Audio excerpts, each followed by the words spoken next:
Приятели, аз съм Джен и днес ще ви покажа много интересен трик, също така много лесен.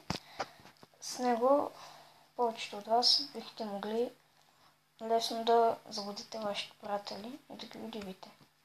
С този трик трябва двойка купа и гледайте сега какво става. Двойката купа магически стана на тройка купа. Как става? За този трик трябва карта с двойно лице. Аз използвам лепило, за да ги залепя. Вие може да използвате двойно лепещо тиксо.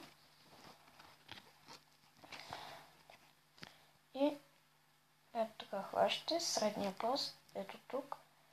И показалица ето и тук. А палеца е отзад. Ето така.